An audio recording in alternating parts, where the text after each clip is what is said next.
y quiero destacar que nos está acompañando como autoridades de la conducción de la Federación Argentina de la Magistratura, la doctora Gabriela López Arango, que es vicepresidenta de la Federación, y la doctora Furlotti, a quienes muchos y muchas de ustedes ya conocerán, que es la directora del Instituto de Estudios Judiciales que organiza estas actividades. La verdad que lo que les vamos a pedir es, si a ustedes les parece, ya muchos tienen el hábito de presentarse en el chat, eso le permite al expositor, a Leandro, tener una panorámica de la representatividad geográfica y regional que tienen este tipo de encuentros, y también del aporte y experiencias que se incorporan a todos estos diálogos. Son encuentros que resultan muy enriquecedores, sobre todo porque desde la mirada académica y también desde la práctica profesional de quienes exponen, desde la Asociación Argentina de Derecho Procesal, muchas veces confrontamos la aplicación que estos temas tienen en cada sector del país, en cada región, adecuado también a las características y a los tipos de conflictos que se presentan. Así que le damos la bienvenida también a Susana Fernández, desde La Pampa. Un gusto verte, Susana, siempre acompañando estos encuentros.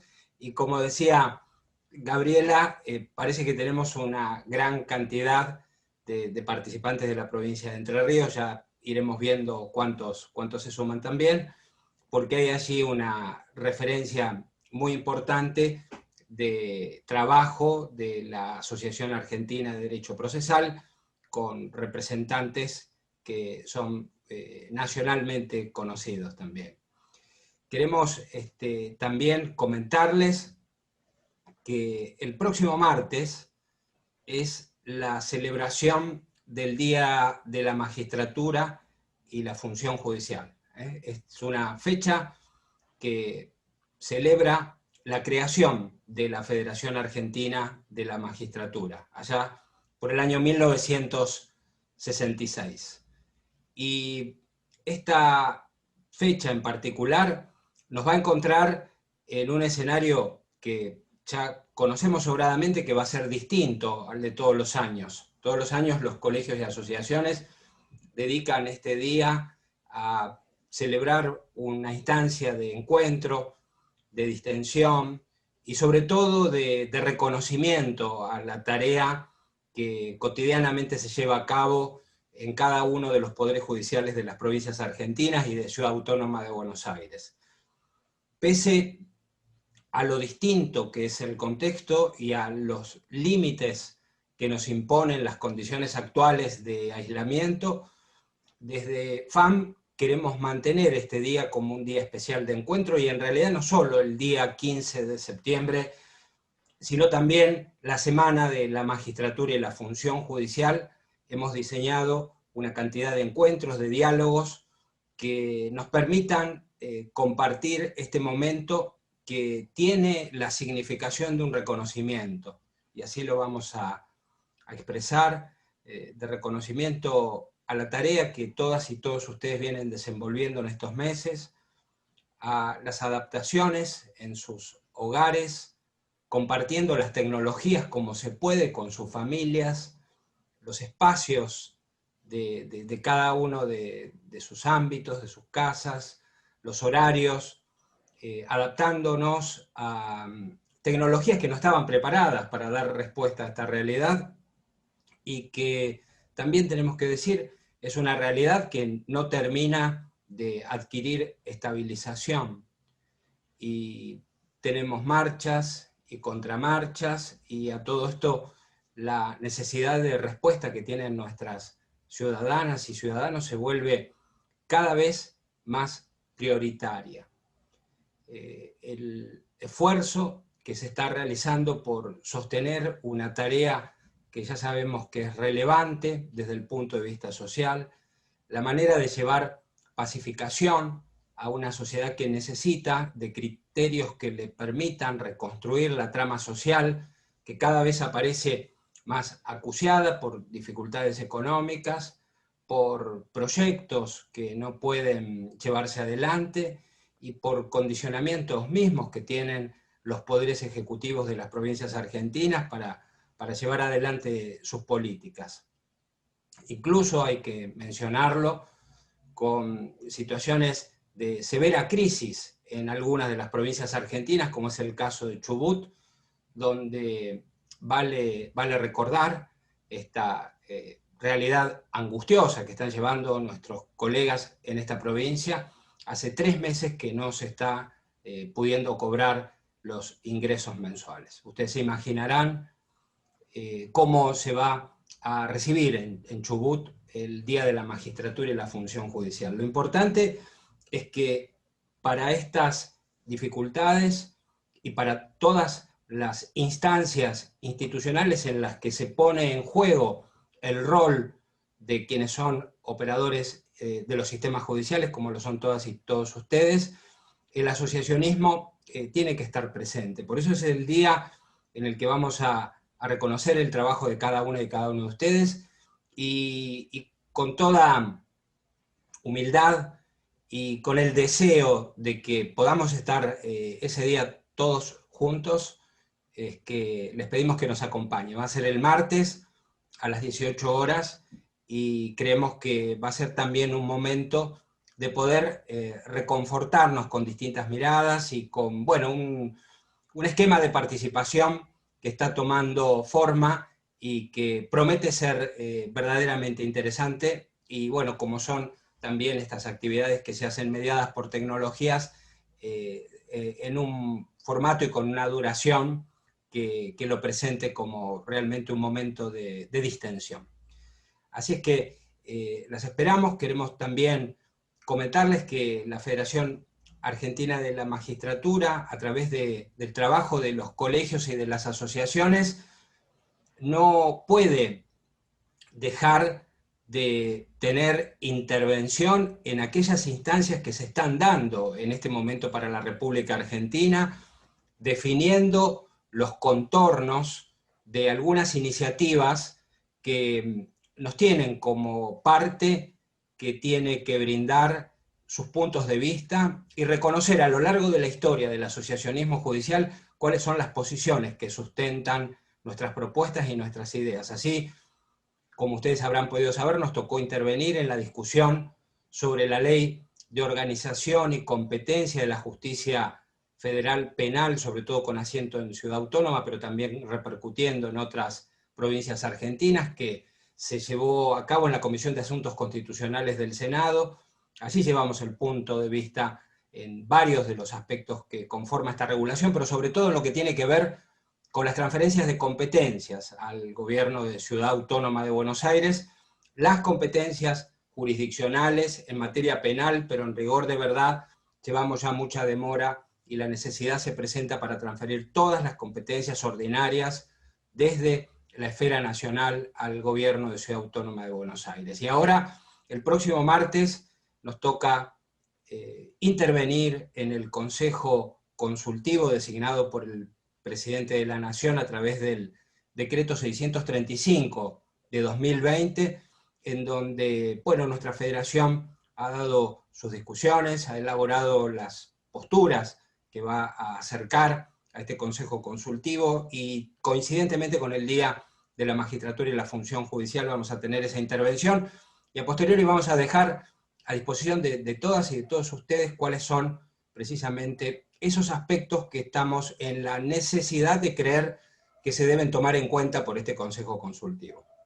Vamos a, entonces, después de estas cuestiones que venimos tratando y a las que a lo mejor referimos también el Día de la Magistratura y la Función Judicial, el próximo martes a las 18, vamos a darle continuidad a esta actividad que viene resultando tan rica en aspectos que se debaten, en diálogos y sobre todo en los puntos de vista que nos ofrecen los expositores, que deriva de este convenio de asistencia que hemos establecido con la Asociación Argentina de Derecho Procesal. El invitado que nos honra con su presencia en el ámbito de estos coloquios para hablarnos a quienes trabajamos en los sistemas judiciales de las provincias argentinas y de Ciudad Autónoma, Leandro Giannini, te damos la bienvenida. Leandro, sabemos que pese a haber tenido un extenso día de toma de exámenes con los alumnos, ha hecho un tiempo para dedicar a la Federación en el marco de esta tarea que tanta relevancia tiene para nosotros y que es posible gracias al compromiso institucional que asumió la Asociación Argentina de Derecho Procesal. Agradecemos a la Asociación Argentina y en particular a Leandro, a quien le damos la más cálida bienvenida a este nuestro ámbito, y le voy a pedir entonces a Silvina que se encargue de, bueno, de resumir la trayectoria académica de Leandro, que es muy extensa, pero siempre tenemos que tratar de sintetizar lo mucho que hacen los integrantes de la Asociación Argentina de Derecho Procesal en pos de esos merecidos reconocimientos que los caracterizan. Así que muchísimas gracias, Silvina. Queda en tus manos la presentación. Bueno, gracias, Ariel. Buenas tardes a todos y a todas, y sumándome a los agradecimientos que hace Ariel a la Asociación Argentina de Derecho Procesal, yo también quiero hacerlos en nombre propio, porque realmente ha sido, bueno, un placer organizar estas charlas con la asociación. Realmente un lujo, un compromiso, vocación de servicio. Realmente yo nunca había trabajado con la Asociación de Derecho Procesal, pero ojalá que podamos seguir haciéndolo. Y especialmente quería agradecer a Mariel Teixeira, con la cual hemos hecho innumerables llamados, especialmente Vale, que también trabaja con nosotros, y para poder organizar y que esto funcione. Así que bueno, a Mariel muchísimas gracias, e indudablemente al doctor Rojas también, y seguramente ya estaremos organizando otro ciclo. Bueno, ¿qué decir de Leandro? Leandro tiene, podríamos decir que es un nacido y criado en la Universidad Nacional de La Plata, donde estudió ahí de abogado, luego hizo una especialización en Derecho Procesal, luego se doctoró en la misma casa de estudios, después ahí es profesor titular ordinario también de Derecho Procesal, y en su rol profesional ha trabajado en la profesión, lo que hace actualmente, pero también ha trabajado como relator de la Suprema Corte de la provincia de Buenos Aires, lo cual me parece que eso ha hecho que tenga una visión muy interesante, y haya escrito mucho sobre recursos, que ustedes pueden ver sus trabajos en diversas publicaciones jurídicas, también varios libros escritos en materia recursiva. También Leandro ha enfrentado exitosamente el difícil estudio de los procesos colectivos y de la litigación compleja. Y bueno, el tema que a mí me gusta mucho, a la par de los recursos que también me gustan, pero me gusta mucho porque es un tema de unión entre el derecho de fondo y de forma, si es que ya podemos hablar que existe una gran diferencia entre ambos, que es el tema del razonamiento probatorio y las cargas probatorias dinámicas. Leandro nos va a dar su parecer sobre esto, sus cuestionamientos, sus reflexiones, que son sumamente interesantes para aquellos que todos los días tenemos que estar afrontando causas civiles, y cuando tenemos problemas con las pruebas nunca sabemos mucho qué hacer. Bueno, Leandro hoy nos va a dar algunos pareceres, así que Leandro, muchísimas gracias en nombre de la Federación, y bueno, podés empezar cuando quieras. Bien, bueno, muchas gracias. Ariel, Silvina, Gabriela, Franco, el equipo técnico también, la verdad que hicieron todo muy sencillo, y sé que la Asociación Argentina tiene el mismo compromiso que tienen ustedes para mantener este fructífero diálogo académico, institucional, así que en este caso, representando a la asociación en el último coloquio, les aseguro que de parte nuestra también hay una relación también simbiótica con las actividades de la Federación, así que va a ser un gusto hacerlo. Bueno, el objeto de la charla para la que se me convoca lo voy a tratar de desarrollar en unos 35 o 40 minutos de exposición, para después quedar abierto a las preguntas. Hay muy impresionante auditorio, hay gente de todos lados, hasta de mi propia universidad, por lo que veo, gente muy querida, amigos y grandes profesionales. Así que estoy dispuesto, a mí, todos los que me conocen saben que me gusta mucho el diálogo, la discusión, así que estoy perfecta y enteramente dispuesto a dialogar. Luego de presentarles la síntesis de lo que yo entiendo que es uno de los principales problemas, sino el gran dilema de la doctrina de la carga dinámica de la prueba, porque entiendo que a partir del dilema que voy a tratar de desarrollar y formar una opinión sobre este tema, desarrollar una opinión sobre este tema, se disparan muchos de los otros interrogantes que constantemente se suscitan acerca de la resolución de las controversias, especialmente del juicio de hecho, como decía recién Silvina, en situaciones de particular dificultad y desequilibrio de las partes en cuanto al acceso a la información para acreditar hechos complejos. En estas circunstancias es muy importante, creo yo, partir de una buena definición acerca de qué es lo que hablamos cuando hablamos de la doctrina de la carga dinámica de la prueba y cuáles son los alcances con los que esa doctrina tiene que ser interpretada y aplicada a partir no solo de su origen académico jurisprudencial, sino de la reciente incorporación de algunas de sus premisas en el texto del Código Civil y Comercial de la Nación.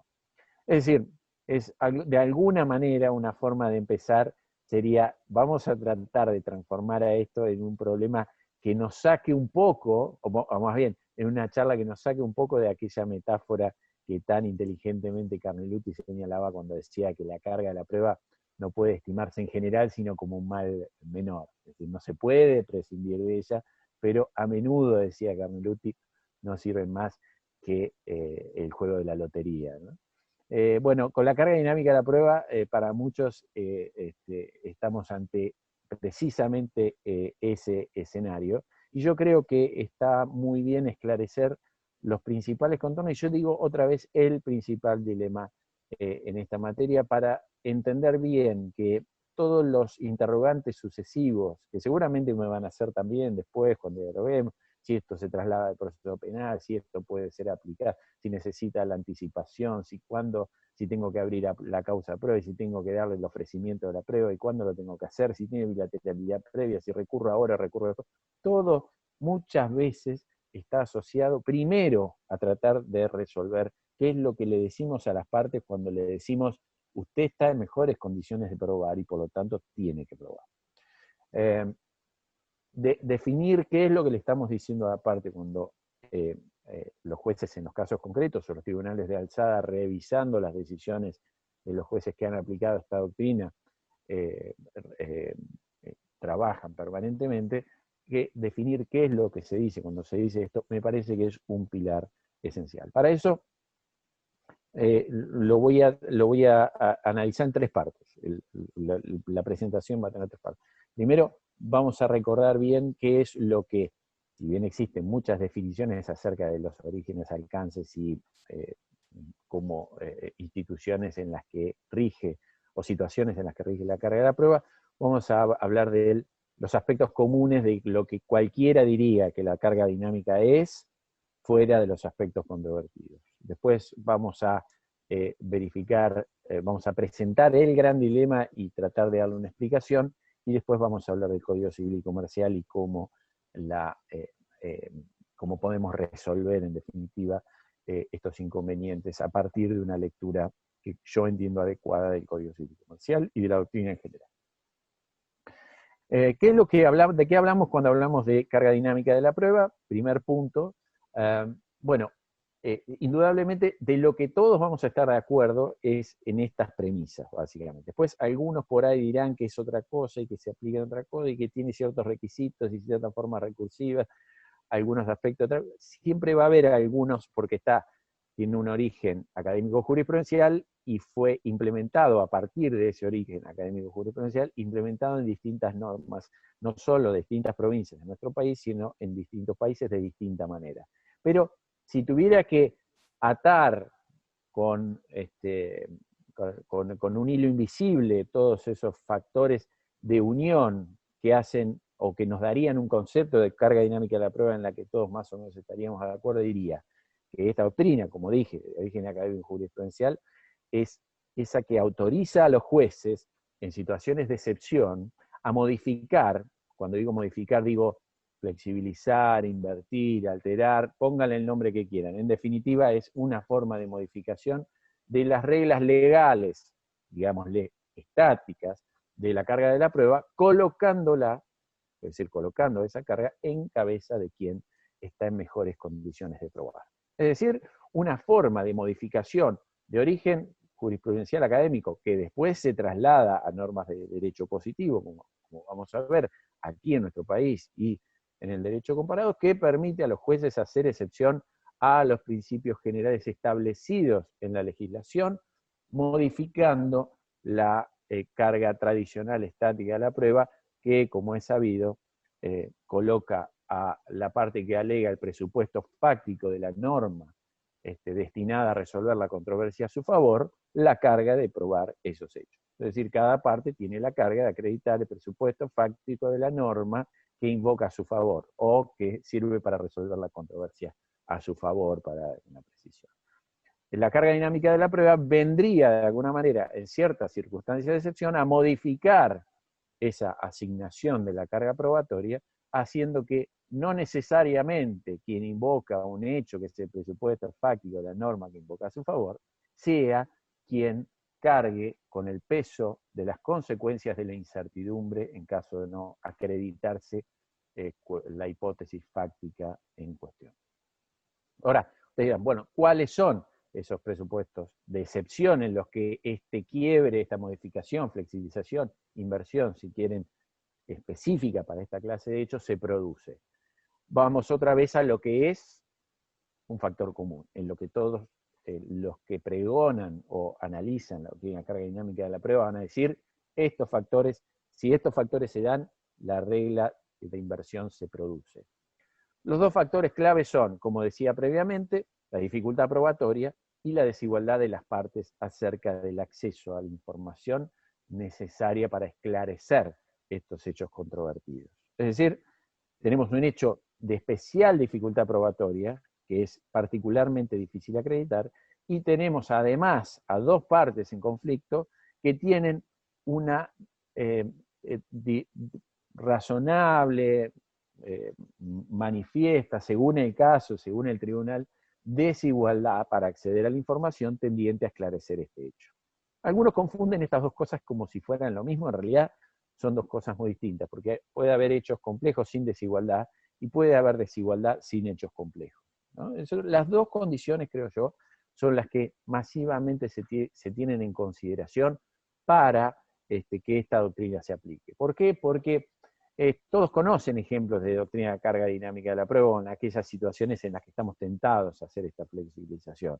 Relación médico-paciente, relación consumidor-productor de bienes o servicios, relación fábrica-vecinos respecto a una controversia ambiental, relación menor-mayor en un conflicto de familia por violencia, etc., ¿no? Es decir, las situaciones de desequilibrio entre las partes son una condición. Ahora, no respecto de todos los hechos de esa controversia, existe desigualdad entre las partes para aportar los elementos necesarios para esclarecerlo. Por ejemplo, en la relación médico-paciente, que es el caso tradicional por el que esto empezó a cobrar visibilidad pública y aplicación constante de los tribunales, no es que la alegación de todos los hechos del actor por el hecho de estar en condición desfavorable o de debilidad frente al médico, va a hacer que todos los hechos referidos a o pertinentes para resolver la controversia sean invertidos en su carga de la prueba, sino de solo aquellos hechos donde existe esa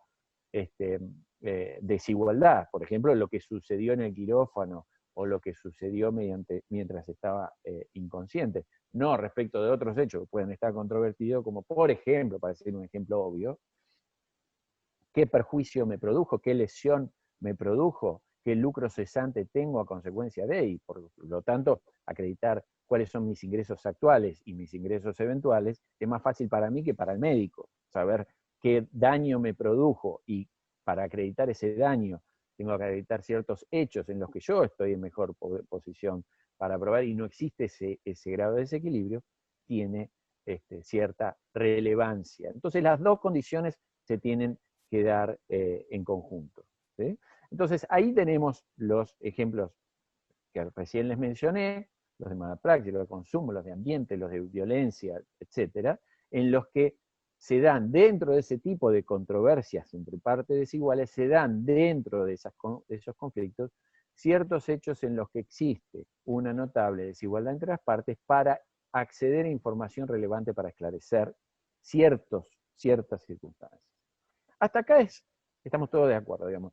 ¿Qué es la carga dinámica de la prueba? En este sentido, una doctrina de flexibilización, modificación, alteración de las reglas estáticas tradicionales, rosenbergianas, del 375 del Código Procesal de la Nación, para dar la norma, digamos, que podemos aplicar en todo el país. ¿Y en qué situaciones esa flexibilización se produce? Esas dos situaciones y esos ejemplos. El problema que yo les presento a continuación, y voy a tratar de dar una explicación de por qué entiendo que esto debe ser entendido de determinada manera, es la utilización indistinta que se da cuando hablamos de doctrina de la carga dinámica de la prueba, entre ver a esta doctrina como una forma de modificación de la regla objetiva de distribución de la carga de la prueba, en el sentido de una regla que modifica, ¿sí?, la regla de juicio en caso de incertidumbre respecto de ciertos hechos, y otra visión que valora a la doctrina de la carga dinámica de la prueba como una derivación del principio de colaboración que impone a las partes esclarecer ciertos hechos, aportar evidencia destinada a esclarecer ciertos hechos, bajo el percibimiento de tomar su conducta como un indicio contrario que pueda ser valorado a efectos de acreditar el hecho de un modo desfavorable a esa parte. Me dirán, bueno, todavía no le veo una gran diferencia a las dos cosas. En los dos casos estamos hablando de un mismo antecedente general de situaciones. ¿Sí? Siempre hay desigualdad, siempre hay hechos dificultosos. Ahora, el tema es cuál es el ámbito, cuáles son las consecuencias de modificar la carga de la prueba, entre comillas, en este ámbito. ¿Qué se le está diciendo a la parte cuando se le dice aquel que está en mejores condiciones de probar tiene la carga o el deber, como dice la Corte Suprema, de hacerlo? ¿Está modificando la regla de juicio en caso de incertidumbre o está aplicando el principio de colaboración para extraer indicios en contra de la parte que no aporta los elementos razonablemente disponibles a su disposición para esclarecer los hechos controvertidos? Lo que ocurre en la práctica en general es que la discusión, primero, que la casi totalidad de los tribunales utilizan las dos formas de la carga dinámica de la prueba como si fueran lo mismo. Esto yo lo denomino una utilización promiscua de la doctrina de la carga dinámica de la prueba como significando una cosa y la otra, y como si no hubiera diferencia entre ambas cosas. Esto se da en los tribunales, se da en la doctrina y se da en algunas normas que regulan esta institución. Cuando en realidad lo que sostengo es que la aplicación de una u otra forma de ver la doctrina de la carga dinámica acarrea consecuencias absolutamente diversas. Vamos a ver algunos ejemplos de utilización indistinta de la doctrina de la carga dinámica de la prueba para que ustedes puedan comprender a qué me estoy refiriendo cuando digo los tribunales lo usan indistintamente. Pero previo les aclaro inicialmente lo siguiente. Cuando digo que son cosas distintas, quiero decir que aplicada una u otra forma de ver la doctrina de la carga dinámica de la prueba a un mismo caso, puede llegar a tener consecuencias absolutamente diversas. Y por lo tanto, entender bien esta doctrina significa poder saber exactamente cómo va a ser resuelta una controversia en materia fáctica, como decía Silvina recién, cuando la cosa no es tan sencilla. Entonces, escindir adecuadamente el sentido que le voy a dar a la doctrina de la carga dinámica de la prueba es muy importante. Si yo sostengo que es una modificación de la regla de juicio, lo que estoy diciendo es que la persona que está en mejores condiciones de probar tiene que, o tiene la carga de, esclarecer los hechos sucedidos bajo percibimiento de que si el juez tiene una duda al momento de resolver finalmente sobre ese hecho, va a resolver entre las dos tesis fácticas, va a tener por probada aquella tesis fáctica contraria a la persona que estaba en mejores condiciones de probar. Esa es una forma de verlo. Es decir, quien está en mejores condiciones de probar no tiene solo que aportar los elementos que tiene a su disposición, sino que tiene que convencer. No le basta con los medios, tiene que obtener un resultado, convencer. Si lo entiendo como una manifestación de principio de colaboración, la persona que está en mejores condiciones de probar tiene que aportar todos los elementos que tenga o que razonablemente debe tener a su disposición a efecto de esclarecer los hechos controvertidos. Pero no necesariamente tiene a su cargo despejar la incertidumbre. Tiene que aportar todo lo que está a su disposición, y si no lo aporta, lo falsea, o como suele suceder, se ampara en el silencio, no aporta ningún elemento ni colabora en ningún sentido, el juez va a poder extraer de su conducta indicios desfavorables cuya gravedad esté directamente relacionada con la magnitud de la desigualdad entre las partes acerca del acceso a la información. A más desigualdad, más gravedad del indicio que obtengo por la falta de colaboración. ¿Qué pasa en la práctica? Que aplicando una u otra manera en los litigios actuales de nuestro país, apoyados en una práctica absolutamente basada en la falta de colaboración, en la no exigencia real y efectiva, no en los sumarios jurisprudenciales, sino real, efectiva, en caso a caso de colaboración recíproca entre las partes, la persona que está en mejores condiciones de probar, en líneas generales, se ampara en la negativa, no aporta nada y, en definitiva, no aporta elementos, buenos puntos de pericia, etcétera, como para tratar de despejar. Dice niego y además no aporta nada relevante. O si lo aporta modificado, falseado, alterado, etcétera, ¿no? Entonces, ¿qué pasa? Si lo aplico como una carga de despejar la incertidumbre, lo voy a condenar, y si lo aplico como falta de colaboración, lo voy a condenar. Y eso hace que los tribunales sigan diciendo que es lo mismo aplicar una cosa o aplicar la otra. Vean los ejemplos que yo presento en este trabajo que publicamos el año pasado en un libro con Jordi Ferrer Beltrán y Jordi Nieva Fenol. Es una obra que se llama Contra la carga de la prueba, y el capítulo que yo le dedico se llama, igual que esta conferencia, Revisitando la carga dinámica de la prueba. Ahí están algunos ejemplos en las que explico cómo se produce este trato indiferente, indistinto, promiscuo de las dos formas de verlo. En el año 97 la Corte Suprema resolvió la causa Pinheiro. Es uno de los casos testigos leading cases de la aplicación de la carga dinámica de la prueba en el ámbito de la Corte Suprema de Justicia de la Nación. Trataba de un juicio de responsabilidad médica en la que la Cámara Civil había, en definitiva, resuelto que no se había probado la negligencia médica. Como tantas veces pasa, no hay prueba suficiente para acreditar la mala praxis médica, es decir, los actos cuya negligencia terminaron ocasionando los daños y perjuicios reclamados. Y la Corte analiza el caso y advierte que en el caso había deficiencias en la historia clínica, pérdida de elementos de prueba, desaparición que no tenía ninguna justificación aparente, y una mera negativa generalizada, individualizada, cumpliendo el artículo 354, pero solo la negativa y no aportando nada relevante para esclarecer por qué pudo haber pasado que esos daños se produjeron.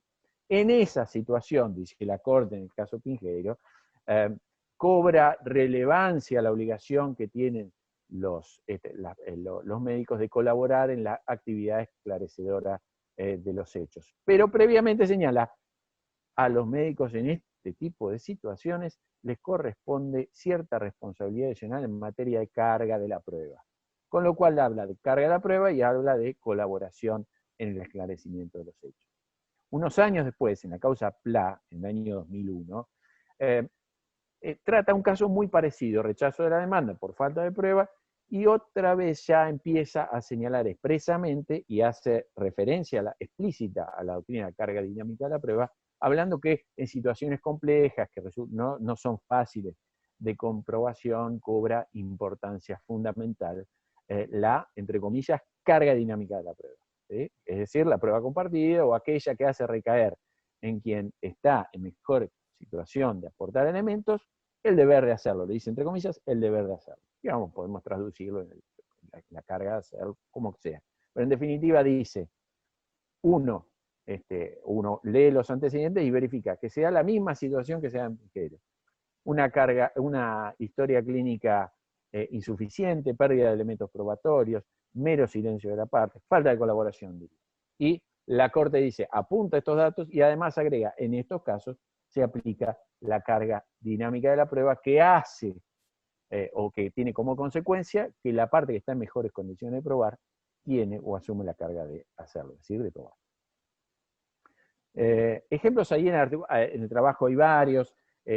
La Suprema Corte de la Provincia de Buenos Aires tiene varios precedentes en los que toca este tema, y también históricamente lo tocó de la misma manera promiscua o indistinta. El link ahí de la Suprema Corte, un caso muy importante de la Suprema Corte fue Abdelnur de Molina en el 2004, en la que también se dio una falta de cooperación activa por parte de un médico. Era una persona que había ingresado a una operación oftalmológica y salió habiendo perdido el ojo, ¿sí?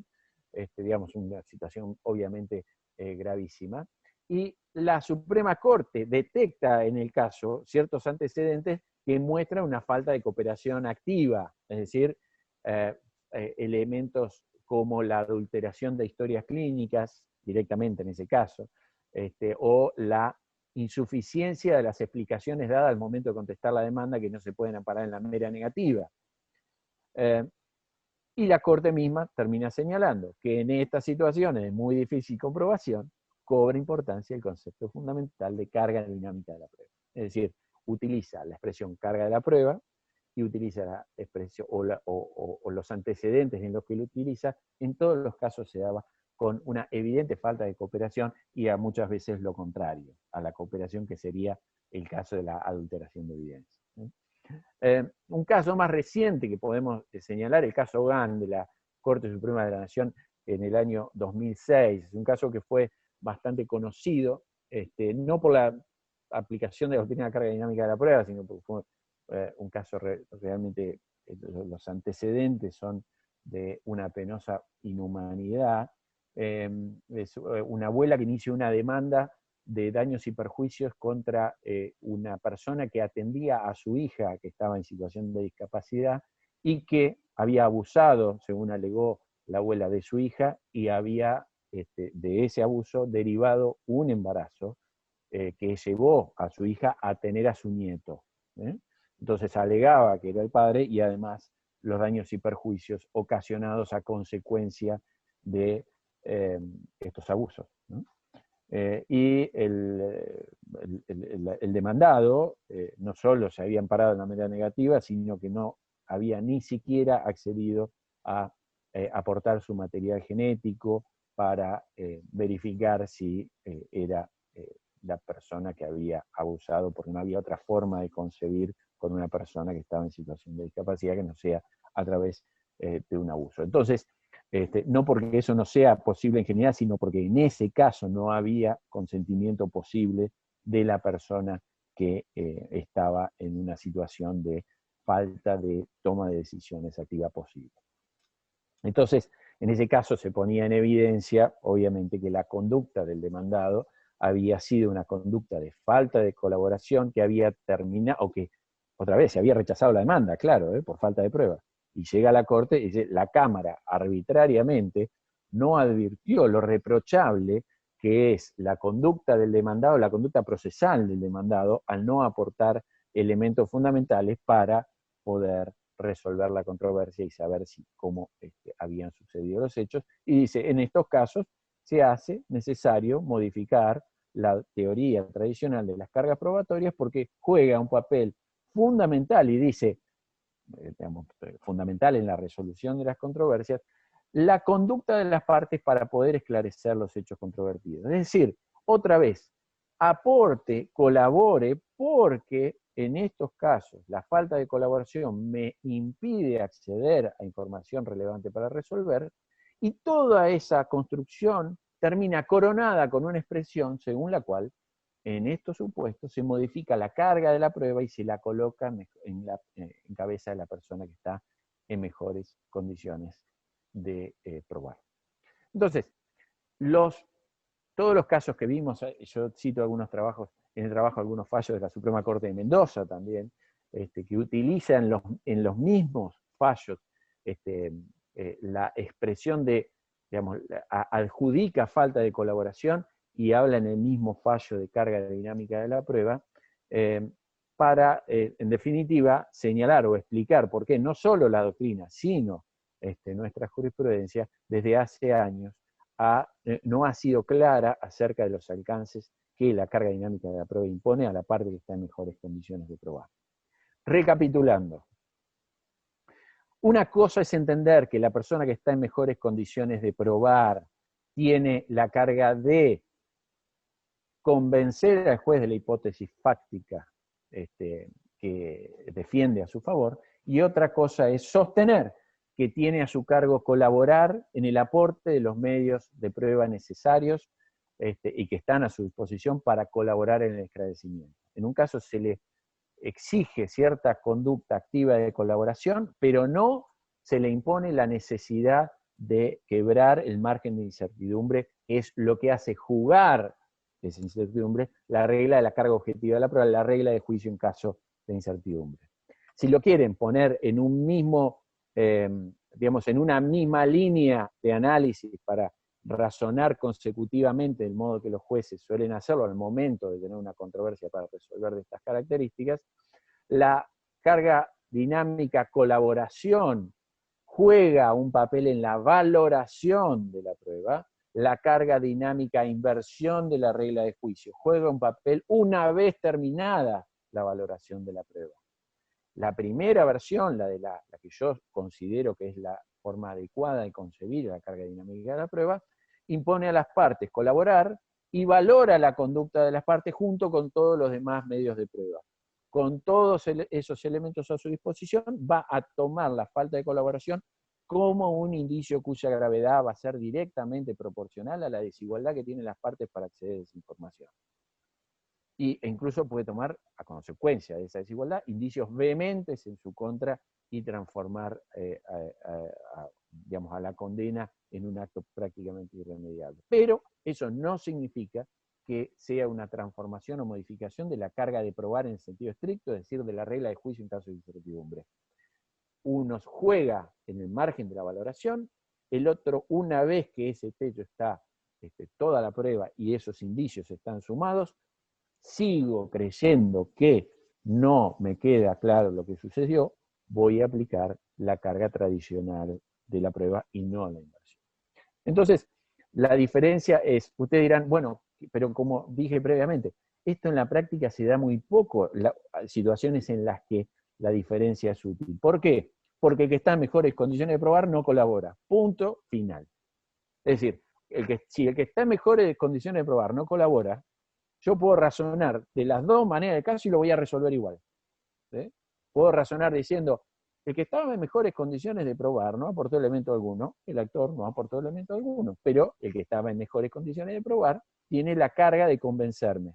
O sea que la hipótesis fáctica que yo voy a tener por probada simplemente va a ser aquella alegada por la parte contraria a la que estaba en mejores condiciones de probar. Punto. Es decir, razón en términos de carga probatoria. No sé qué pasó, pero esto lo voy a resolver de la manera que beneficia a la parte contraria a la que estaba en mejores condiciones de probar.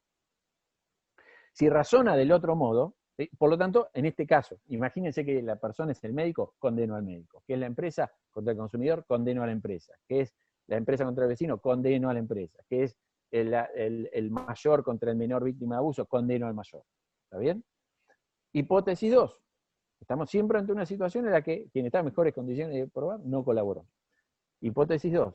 Razono diciendo, quien estaba en mejores condiciones de probar no aportó elemento alguno, se amparó en la mera negativa, no aportó ningún punto de pericia, no razonó, no explicó por qué científicamente esto pudo ser así cuando tiene la posibilidad de hacerlo. Por lo tanto, voy a extraer un indicio contrario a su posición, que es tan vehemente en virtud de la desigualdad entre las partes que me permite condenar al demandado. Entonces, hipótesis 1 condeno, hipótesis 2 condeno. En uno, porque no lo tengo claro, pero aplico las consecuencias de la carga de la prueba. En otro, porque me queda claro a partir de los indicios que valoro en su contra. Pero el efecto es el mismo y ustedes me van a decir, llevamos media hora y todavía no vemos la diferencia. Y yo les digo, la diferencia es obvia. ¿Qué pasa si el demandado colabora? Si la otra parte colabora, si aporta todo lo que está a su disposición, si no se ampara en la mera negativa, si explica por qué pudo haber pasado lo que pasó, por qué en ciertas operaciones se puede producir ese efecto, por qué digamos, aporta puntos periciales propios de su disciplina, es decir, el demandado por su conocimiento puede aportar puntos periciales que mejoren el dictamen del perito. Es decir, no se ampara en la negativa y aporta todo, y por supuesto que traiga la historia clínica y que no esté alterada de ya, ¿no? Entre otras cosas, pero en definitiva aporta todo lo que está a su disposición. Y aún así, y esta es la gran diferencia, y aún así no convence. Es decir, que el actor no convence, el demandado no convence, pese a que colabora. En esa situación, la diferencia entre las dos visiones es radicalmente opuesta. En un caso, ¿sí? Si lo tomo como una inversión de la carga de la prueba, razono de este modo. Como ya dije, la persona que estaba en mejores condiciones de probar y la otra persona, ninguno de los dos me convenció de la hipótesis fáctica que pasó. Por lo tanto, voy a resolver a favor de la persona contraria a la que está en mejores condiciones de probar. Punto. En el otro caso, dice, la persona que estaba en mejores condiciones de probar aportó todo lo que estaba en su disposición, no se amparó en la medida negativa, por lo tanto no puedo extraer indicios en su contra. No tengo otros elementos que me permitan explicar lo que pasó. ¿Quién es el que tiene la carga de acreditar el presupuesto fáctico de la responsabilidad que invoca? En este caso es el actor. Por lo tanto, la incertidumbre no revierte en contra de la persona que está en mejores condiciones de probar.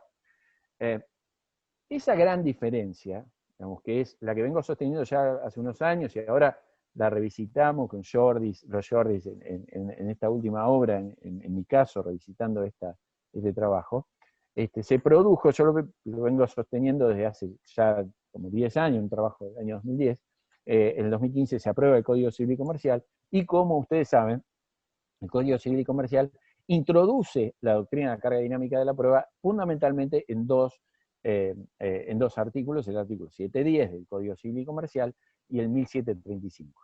¿Sí? El 1710 lo introduce genéricamente, con una redacción diversa a la del 1735, parecería incluso escrita por personas distintas, que es una regla mucho más clara, lisa y llana, pero a su vez, a mi juicio, preocupante en cuanto a sus alcances. Los procesos de familia, artículo 710, se rigen por los principios generales de amplitud, flexibilidad, libertad de prueba, etc.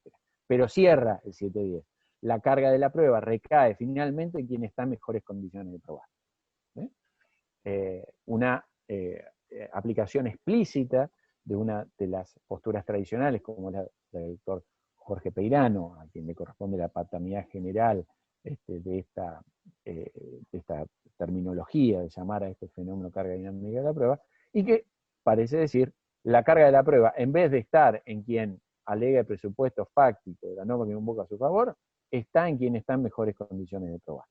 Entonces, si no me queda claro si en una situación de violencia contra un niño, yo salgo de aquí en la esquina, alguien alega que yo abusé de un menor, no hay ninguna prueba a esos efectos, pero yo en el proceso le digo, mire, yo aporto todo lo que tengo a mi disposición, no voy a ampararme en la mera negativa, lo que voy es a presentar mi celular, voy a aportar todos los textos que tengo, voy a tratar de explicar todo lo que esté a mi disposición lo voy a aportar. Ahora, si nadie probó absolutamente nada, es decir, no hay ningún elemento que garantice eso, obviamente el que está en peores condiciones soy yo. La parte débil siempre va a ser menor y la parte fuerte siempre voy a ser yo, en una controversia así.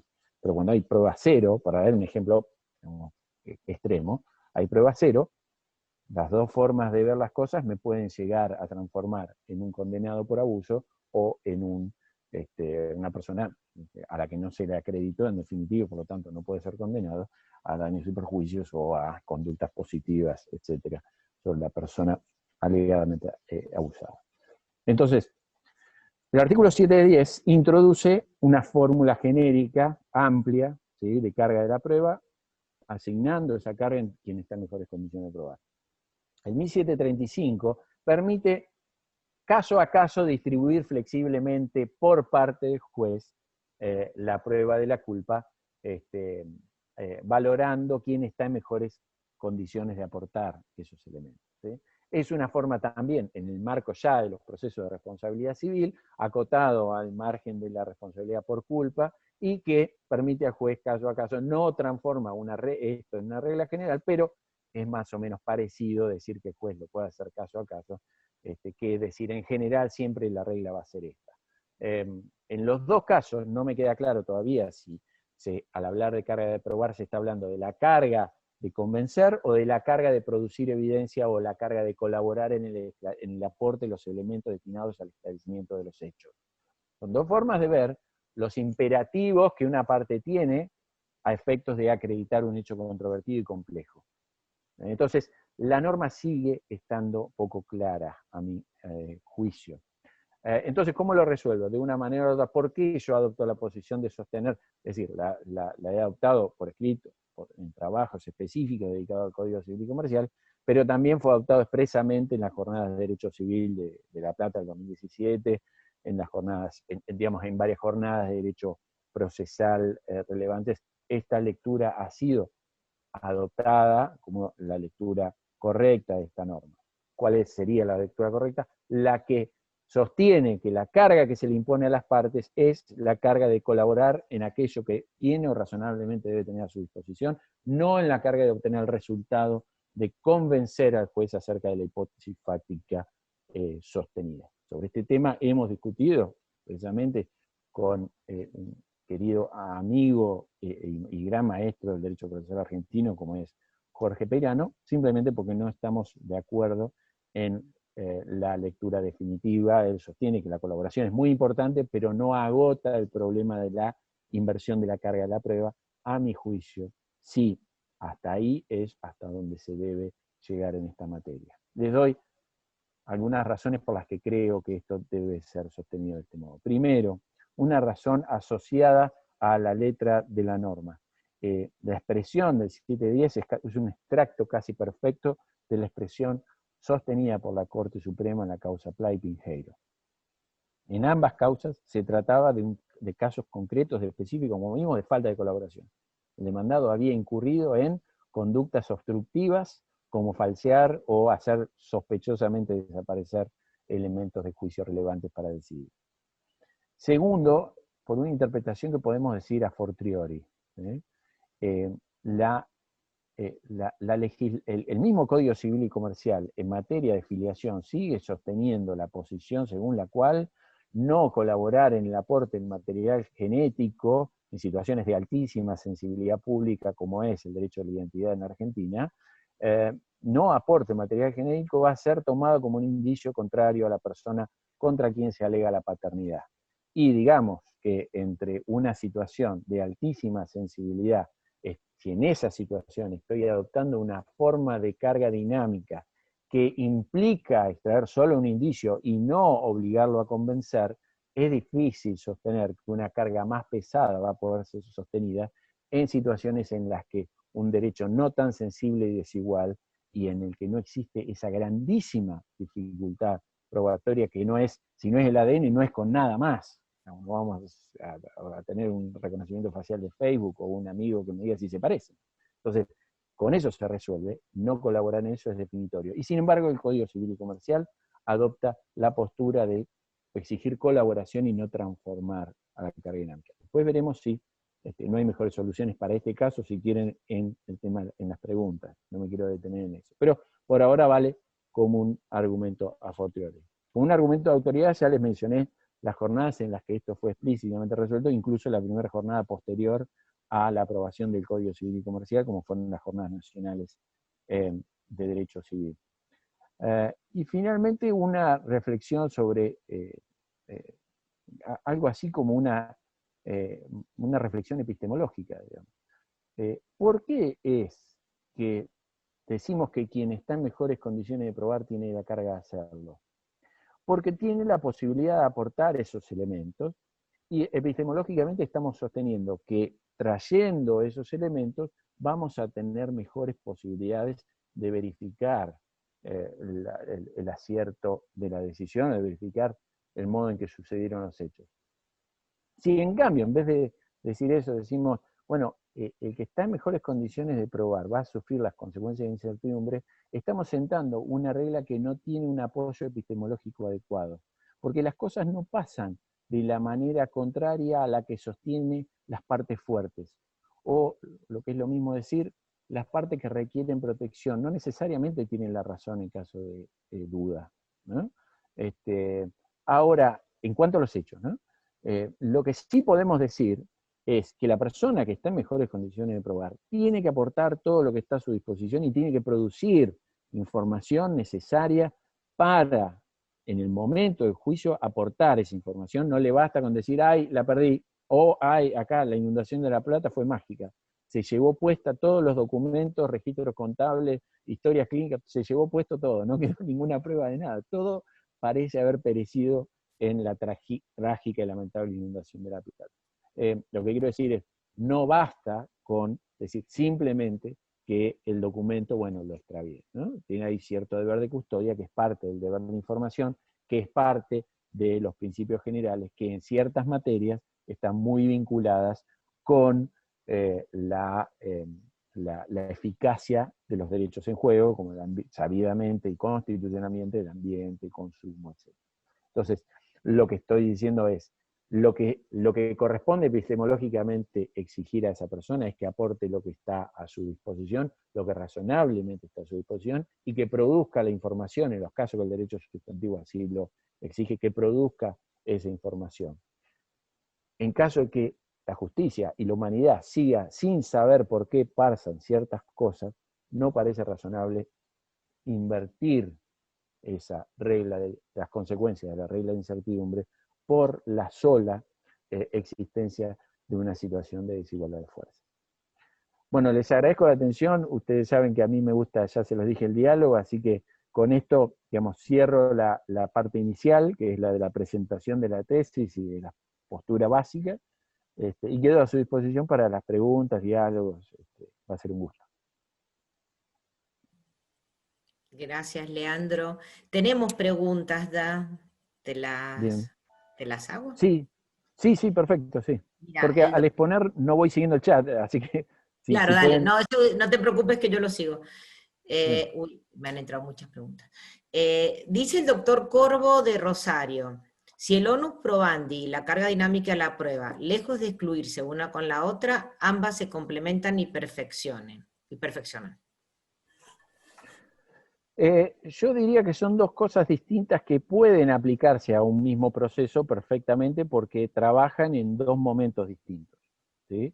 La pregunta, es decir, yo puedo decir, como dije recién, en un caso concreto, puedo decir, mire, extraigo indicios y concluyo de determinada manera acerca de la conducta de esta persona, y además, en caso de incertidumbre, aplico la doctrina de la carga dinámica de la prueba, porque los indicios no me bastaron. Por supuesto que son complementables las dos maneras. Lo que yo no creo es que sea sostenible acertadamente que deban ser utilizadas de esa manera, de una manera complementaria. Podrían serlo porque lógicamente no hay ningún problema en usarlas de esa manera. Se distingue que son cosas distintas y se las coloca de esta manera. Como se la coloca en general, toda valoración indiciaria y aplicación de la carga de la prueba. No hay problema en hacerlo de esa manera. Lógico, lo que creo yo es que no es la manera correcta de aplicar esta institución. Sobre todo la segunda parte, la de extraer una regla de inversión de el juicio sobre el juicio de hecho en caso de incertidumbre. Bien, ahora tenemos otra pregunta de Roxana Vera, que dice si a su criterio es aconsejable notificar a las partes por decreto, sea en la apertura a prueba, de que se hará uso de la carga dinámica de la prueba o bien se la aplica al momento de resolver sin haber hecho esta advertencia. Y yo te agrego otra cosita más ahí. Si vos interpretás el 1735 como deber de colaboración y no carga probatoria dinámica, ¿sería necesario hacer esto? Claro. Bueno, hay una clave ahí, ¿no? Por eso digo que esa pregunta, como tantas otras, depende mucho de cómo la interpretemos a esto. Si es una forma de colaboración y en la lógica general de cómo litigamos los argentinos, en general no estamos acostumbrados a que nos hagan efectiva esa lógica de colaboración, es decir, no estamos acostumbrados a seguirla, sino a que nos sancionen a consecuencia de su incumplimiento manifiesto. Me parece una buena regla señalar que respecto de ciertos hechos no va a ser suficiente con negar, sino que es necesario aportar información adicional. Por supuesto que me parecería mucho mejor que el Código Procesal Civil de todas las provincias incorpore expresamente el principio de colaboración y salgamos de este problema, ¿no? Naturalmente, e incluso de deberes probatorios previos, es decir, que se incorpore el deber de intercambio de las cartas, pero boca arriba, no boca abajo, al momento de, antes de la traba de la litis. Yo no tendría, en ese caso ya todo esto sería innecesario, porque no hay que advertir a alguien lo que la ley ya claramente le impone como deber. Ahora, en una legislación procesal, depende de la provincia, porque hay provincias que han avanzado en este sentido, depende de la provincia, pero en una legislación que no incorpora estos deberes y la cultura o la doctrina vigente no lo transforma en principio general, me parece que siempre es valiosa el anticipo previo. No porque soluciona todos los problemas, desde ya lo aclaro, porque no lo soluciona, pero sí me parece valioso cuando, como una aplicación de la doctrina de las decisiones sorpresas. Algunos dirán, en mala praxis ya no existe más la sorpresa en esta materia, todo el mundo lo sabe. En consumo ya no existe más, todo el mundo lo sabe. Ahora, bueno, hay muchas circunstancias en las que muchos procesos en los que ya es sabido que impera explícitamente esta doctrina a partir de fallos que emanan de los principales tribunales de todas las provincias y de la Corte Suprema de la Nación.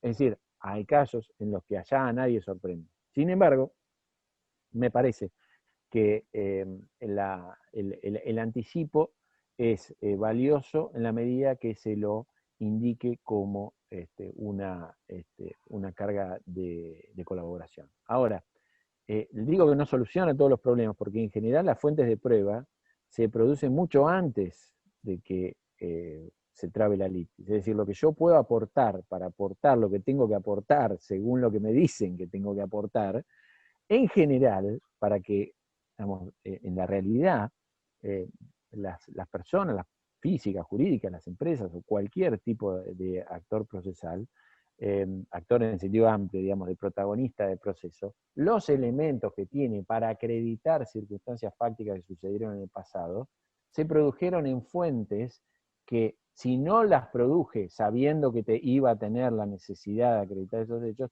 difícilmente cuando me digan, le aclaro, usted la tiene la carga en ese momento, por más que me avisen, la pueda satisfacer a esa carga. En Brasil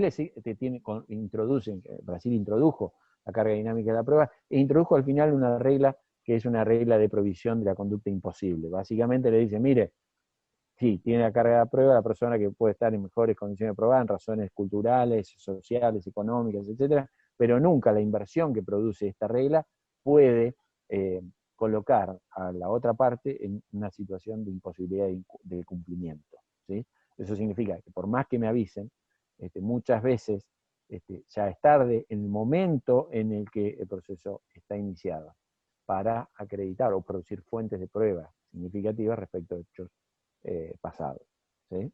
Es decir, es bueno, me parece valioso, me parece una buena herramienta, pero una herramienta que no soluciona todos los problemas, le diría que no soluciona ni siquiera los principales problemas.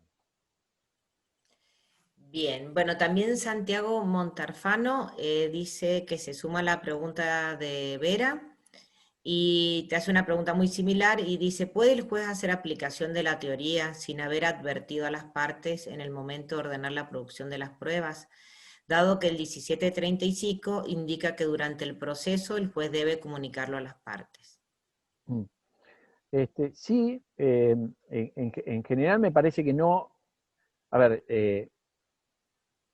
solamente podría el juez advertir estas circunstancias sobrevivientemente, si es una forma de colaboración, cuando aprecia que después del momento de la apertura a prueba, por ejemplo, alguna actitud de falta de colaboración se produjo sobrevenientemente, por ejemplo, al momento de interactuar con el perito y producir el dictamen, el perito podría perfectamente asistir al hospital, al lugar donde está, o a la empresa, en un caso ambiental, además, y no recibir colaboración sobrevenientemente.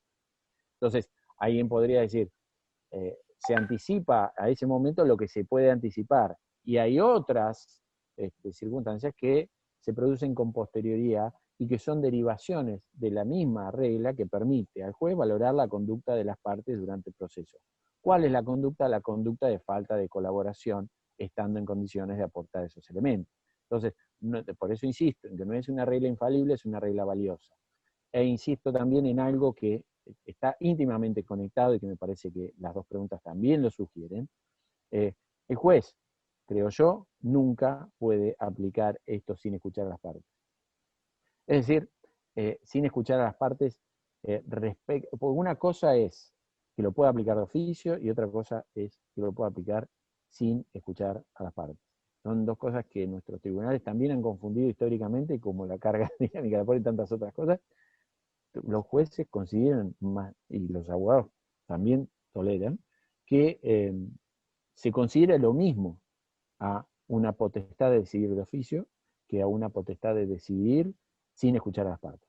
Es decir, es que es tan obvia la diferencia, que en una se refiere a la posibilidad de decidir sin petición de parte, eso es decidir de oficio, y otra cosa es decidir sin escuchar a las partes, es decir, sin decidir al momento que voy a decidir de oficio, freno y le digo a las partes, ¿tienen algo para decir? Díganlo. No necesito que ustedes me pidan nada porque esto lo puedo resolver de oficio, porque es algo en público, porque soy el director del proceso, o por la razón que sea, lo puedo decir de oficio.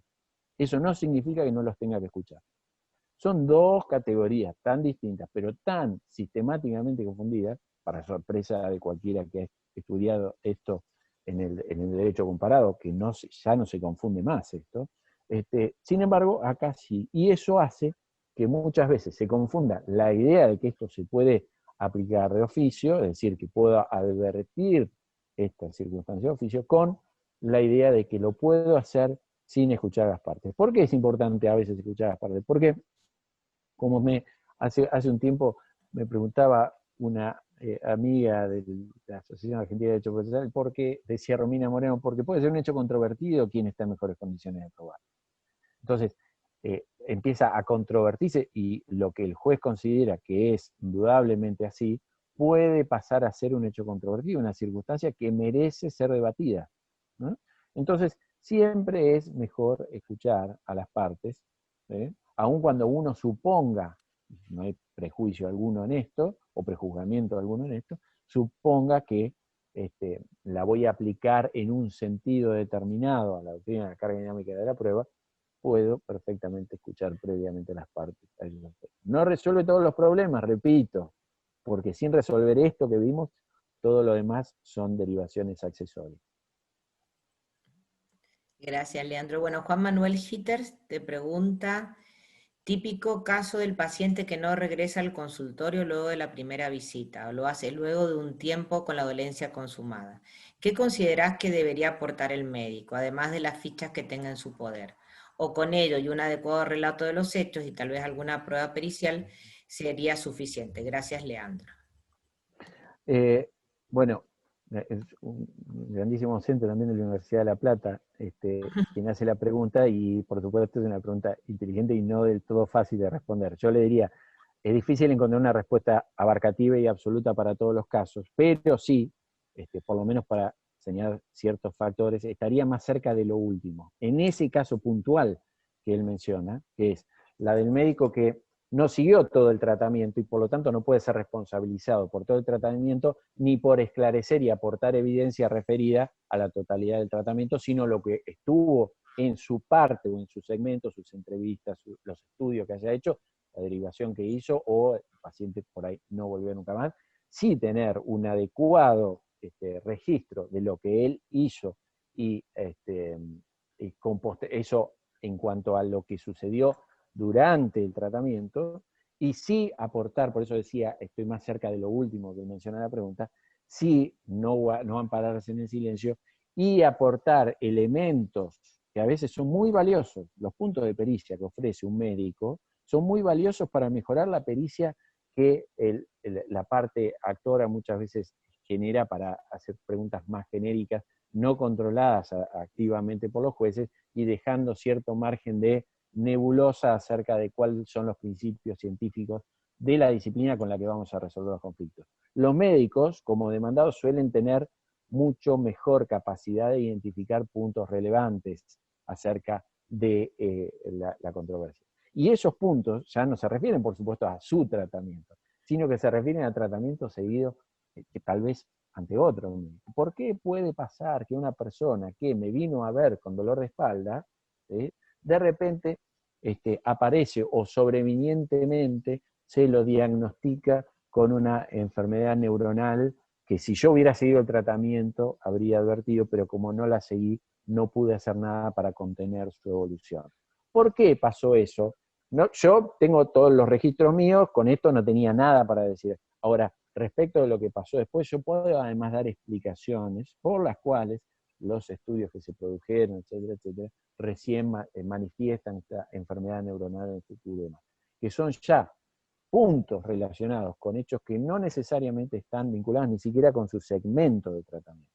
Entonces, me parece que son cosas que sí se pueden exigir al médico, que están dentro de su disciplina, aportan datos para el esclarecimiento de las circunstancias fácticas, no lo colocan en una situación de cumplimiento imposible, a diferencia de lo que sería, bueno, explíqueme usted qué le pasó a este hombre. ¿Quién está en mejores condiciones de probar? Usted, que aunque sea lo trató una sola vez, o esta persona que, pobre, empezó con un dolor de espalda y terminó con una situación neuronal agravada.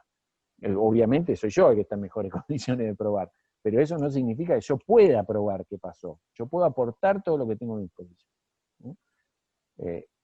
Espero que esté respondida la pregunta. Gracias. Bueno, ahora tenemos otra pregunta de María Fernanda Díaz, que es jueza de paz de la Valle Mendoza y forma parte de mi grupo de capacitación en Mendoza, que este año hemos estado un poco complicados con la pandemia para hacer cosas, pero Fernanda te pregunta si aplicamos el deber de colaboración que está en el Código Procesal como deber genérico. No tendríamos que hacer saber nada especial a las partes. En cambio, si utilizamos la carga probatoria dinámica, sí deberíamos cumplir con dicho momento procesal de hacer saber. Bueno, es una afirmación bastante pertinente. No, ya le digo, si lo tomo como una inversión de la carga de la prueba, seguramente avisando le estoy ayudando muy poco. En ese momento, seguramente, la persona que, si podía colaborar, tiene el deber de colaborar y colaboraba. Ahora, colaboró, hizo todo lo suficiente, llega a la audiencia preliminar y le dicen, ¿sabe qué? Si con esta colaboración no me sirve, igual voy a invertir la carga de la prueba en su perjuicio, ¿no? Es decir, voy a resolver en su perjuicio estas circunstancias fácticas. ¿Y qué le queda a la parte? Si ya colaboró con todo lo que tenía, bueno, voy a colaborar un poquito más, ¿no? Ser un poco más colaborativo. Pero en líneas generales, un ordenamiento basado en el deber de colaboración sería suficiente como para justificar esto.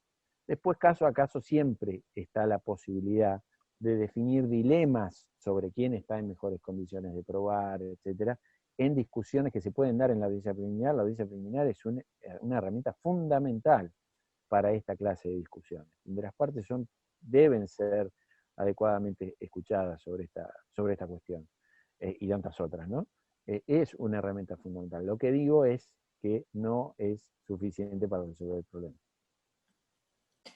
Bueno, Nancy Bautista también te hace una pregunta similar y dice, el estándar de carga dinámica de la prueba, leído como deber de colaboración, se vincula con la buena fe procesal, aunque en un rango de consecuencias más severas. Y en este sentido, las omisiones del demandado no colocan al juez en un escenario de hipótesis de merituación con alto grado de abstracción. Y por otro lado, podría decirse que la inversión de la carga probatoria solo puede ser aplicada en tanto se encuentre prevista legalmente para casos concretos. Está buena esta pregunta.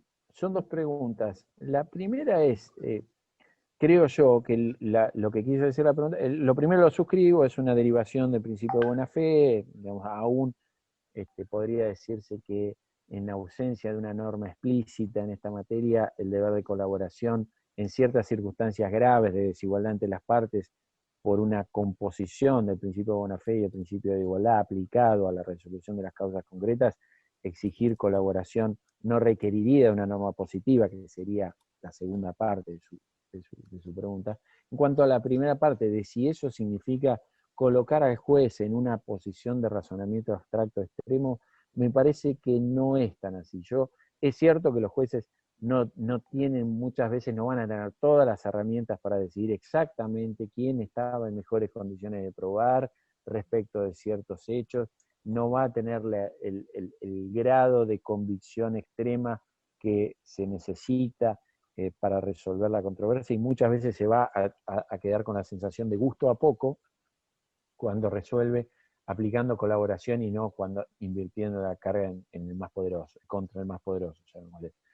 Sin embargo, no creo que eso coloque al juez en la construcción extremadamente abstracta, lo coloca en la valoración de conceptos razonablemente flexibles que el derecho tiene en circunstancias mucho más graves que esta, ¿no? Y en la necesidad de acudir a un razonamiento muchas veces inferencial. Las partes pueden discutir y aportar todo lo que está a su disposición para terminar de decidir acerca de quién está en mejores condiciones, qué elemento era razonablemente exigible que tenga. Son todas expresiones de cierta flexibilidad, para decirlo de una manera, de la misma flexibilidad que tiene el juez para decidir otras cuestiones, repito, muchísimo más graves que esta. Ahora, eso no significa que el juez acuda al tarot para decidir esto, sino que aplica un razonamiento o una línea argumental racional destinada a basarse en inferencias racionales y no en inferencias infundadas, basarse en inferencias racionales para terminar de decidir capítulos como cada uno de estos segmentos que tengo que tocar en una decisión compleja de estas características. Es decir, quién estaba en mejores condiciones de probar, qué era lo que podía probar, qué era lo que debía razonablemente tener a su disposición, lo aportó o no lo aportó, y consecuentemente extraigo un indicio que tiene relación directa con la desigualdad. La desigualdad en el caso tiene esta magnitud, esta o esta magnitud. El acceso a la información es así, así o así. Es decir, para llegar, digamos, para construir racionalmente el íter lógico que me lleva a una conclusión, puedo acudir a un razonamiento inferencial adecuadamente desarrollado, con premisas válidas. Entonces, me parece que no coloca al juez ante la necesidad de generalidades abstractas demasiado extremas. El caso siempre llama a la concreción de cualquier forma racional de elucubración probatoria, digamos, de razonamiento probatorio. Gracias, Leandro. Tenemos una pregunta que viene desde el canal de YouTube, que ya la leo, de Daniela Fuentes, que dice, bueno, excelente, es una visión muy interesante de la cuestión. Ahora bien, ¿cuándo corresponde anunciar qué forma de merituar la prueba va a aplicarse? ¿Qué forma de? Merituar, dice meditar, yo supongo que debe ser merituar. Bueno, en cuanto al en qué momento, ya lo hablamos, son las primeras preguntas que me hicieron. En cuanto a la merituación, si se refiere a cuándo aplico, digamos, el momento, cuándo razono finalmente acerca de, y diría, lo anticipo, pero en la sentencia es cuando yo compongo todos los indicios, es decir, cuando meritúo, en la sentencia yo compongo todos los indicios, y una vez advertidas las partes que van a tener, en caso de que no haya un deber claro de colaboración o de aporte probatorio extremo, digamos, que haya una lógica de litigio.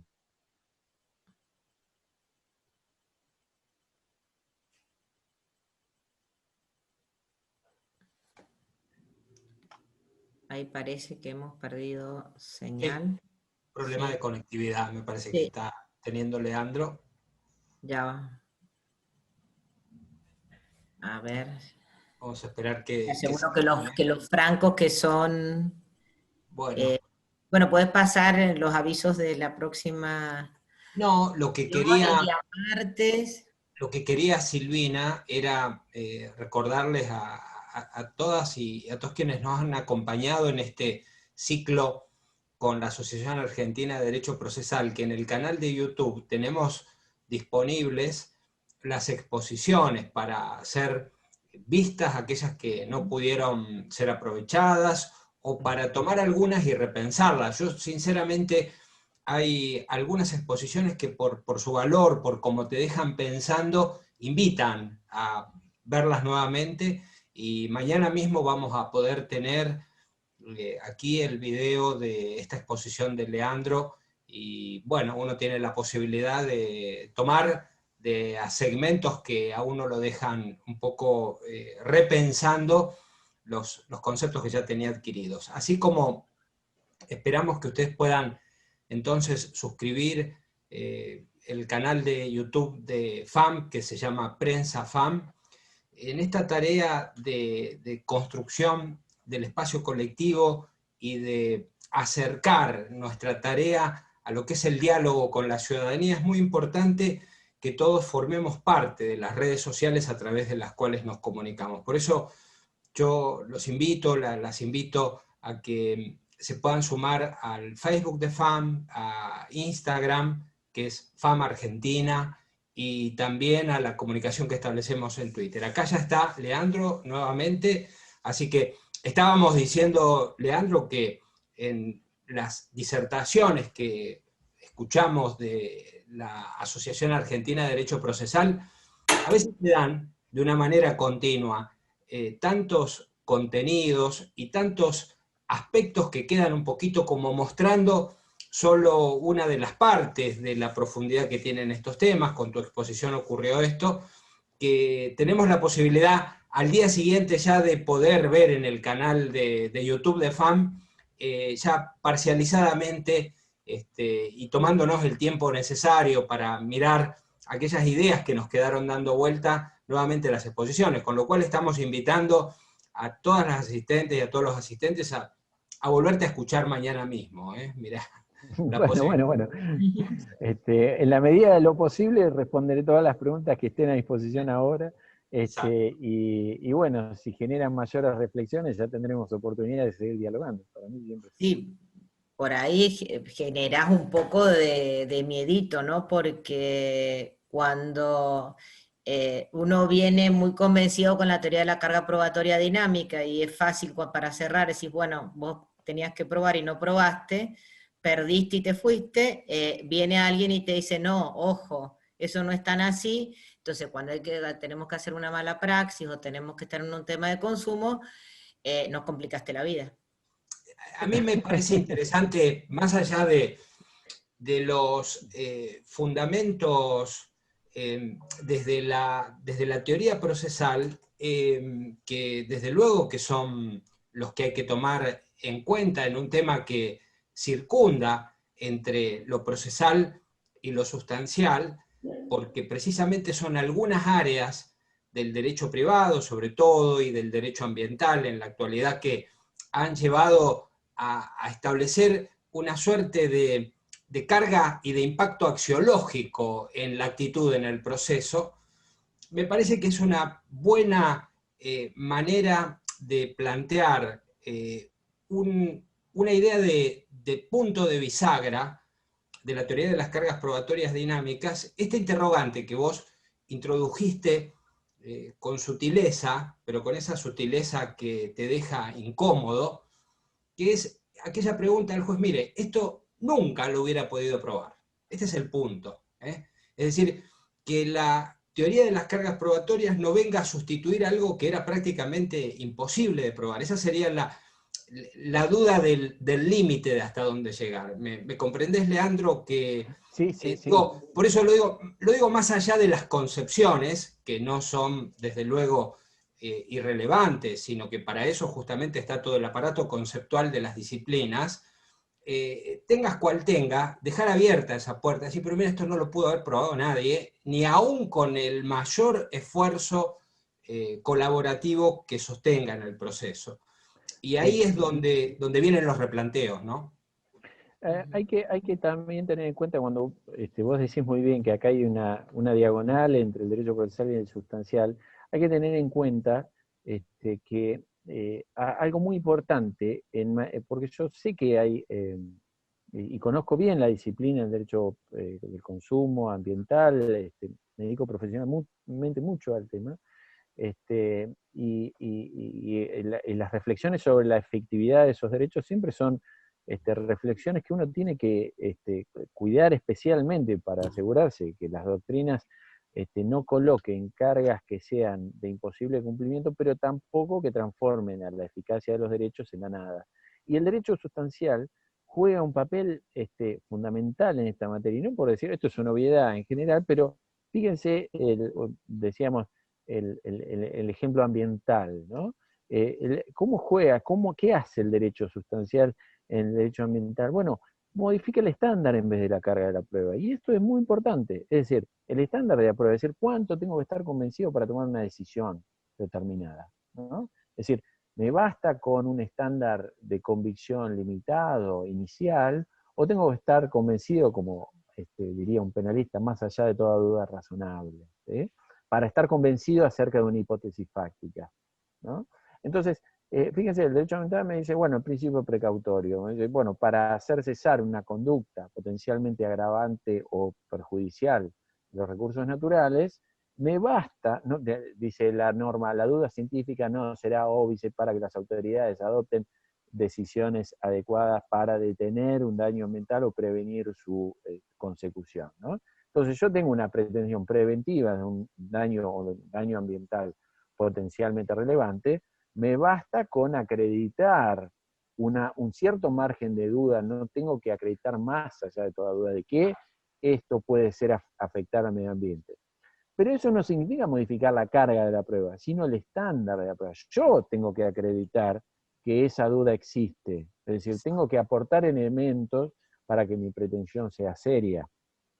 Ahora, ¿qué significa seriedad y efectividad a la vez? Bueno, generar una serie de elementos de juicio necesarios para poner en tela de juicio la posible existencia de una duda razonable pero fundada acerca de la potencialidad dañosa de esta actividad. ¿Eso es suficiente para detener cierta producción o para detenerla, en términos del consumo, detener la incorporación de un producto riesgoso en el mercado? Ahora, si estoy litigando por un daños y perjuicios por la contaminación ambiental, daños patrimoniales derivados de, y probablemente el estándar que me exija para saber si yo tuve un problema de salud derivado de utilizar de más en esta época del celular, bueno, probablemente para detener un producto sea el estándar para resarcir los daños y perjuicios ocasionados por ahí el estándar es distinto. Entonces, el derecho sustancial no solo tiene la herramienta de la carga de la prueba, ¿no? No solo tiene la herramienta del imperativo de colaboración, por ejemplo, en lo ambiental, en el consumo, la ley del consumo está expresamente previsto, la colaboración expresa y el acceso a la información veraz, adecuada, sistemática, accesible y gratuita. En el ambiente también, el derecho al acceso a la información es una forma de previsión sustancial de lo que en el proceso le vamos a llamar colaboración en el aporte de material, ¿no? Entonces, el derecho sustancial juega un capítulo fundamental y no solamente la inversión de la carga de prueba, por supuesto nos facilita la vida, Silvina, en eso tenés razón, sí, se complica mucho más razonar en esos términos, porque es mucho más fácil decir, no me queda claro, tiene la culpa más fuerte, punto. Mucho más difícil es decir, ¿qué colaboración podía dar cada uno en esta materia? ¿Qué aportaron, qué no aportaron? ¿Cuáles son las consecuencias del aporte? ¿Cuál es la desigualdad además? Y yo construyo un razonamiento inferencial que siempre es mucho más complejo que el razonamiento que me requiere resolver sin pruebas, ¿no? Leandro, te quiero hacer una pregunta que podría no estar necesariamente en el centro de tu exposición, pero quizá tampoco esté tan lejos de tu experiencia. Haberse dado vuelta el mundo de la actividad judicial y por ende también profesional desde hace 5 meses a esta parte, con tareas que se van desenvolviendo vía digital, con horarios que se alteran, con cierres de juzgados, aperturas, con prácticas que no están reflejadas en los códigos. En lo relacionado con tu tema, afecta la actividad probatoria que se lleva a cabo en los procesos y podemos, en este contexto de marchas y contramarchas al que aludíamos y de anormalidad en la tarea judicial, podemos decir que también a la teoría de las cargas probatorias dinámicas o en tu tesitura a este deber de colaboración procesal hay que resignificarlo en este contexto? Yo creo que sí, la respuesta sería sí. A lo último, indudablemente sí. La colaboración como principio general implica una ponderación de las circunstancias generales en las que la controversia se desenvuelve y las circunstancias particulares de las facultades y posibilidades que tiene cada una de las partes para aportar lo mejor que se puede aportar para obtener una resolución justa. Cuando hablo de justo, sabemos, no hablo naif e ingenuamente de la justicia platónica, estoy hablando de una sentencia que aplique de la mejor manera posible un razonamiento adecuado para verificar las circunstancias fácticas de la causa y aplicar interpretar y aplicar el derecho como corresponde. Para hacerlo necesito, en general, un margen de cooperación que creo yo tiene que transformarse en un principio general del derecho procesal. Ahora, a la pregunta es, bueno, para valorar, interpretar y aplicar ese principio a esta realidad ha modificado los factores a ponderar, y sí, los ha modificado. Eso no hace, digamos, primero, ha dificultado mucho el acceso a ciertas fuentes de prueba ajenas a lo que los tribunales y los protagonistas de la controversia tienen, es decir, las fuentes existentes en manos de terceros, ha dificultado el acceso a esas fuentes, y en otro sentido también ha producido, digamos, por ejemplo, donde hay documentación que está en poder de las partes, pero las partes tienen una estructura colectiva muy complicada, como ser el Estado, con un litigio contra el Estado. Bueno, lo que antes tenía una lógica más bien burocrática de traer toda esa información, que el oficio allá, que el oficio allá, que el oficio allá, que el oficio allá, ahora sí se puede transformar, creo yo, en un mandato o en un imperativo de cooperación en el que, a falta de la posibilidad de acceder a mesas de entradas adecuadas para obtener información, puedan las partes tener la capacidad de coordinar el acceso a esas fuentes de una manera apropiada. No imponiendo cargas imposibles, repito, pero sí haciendo todo lo que está a disposición para poder resolver la contienda en un plazo razonable.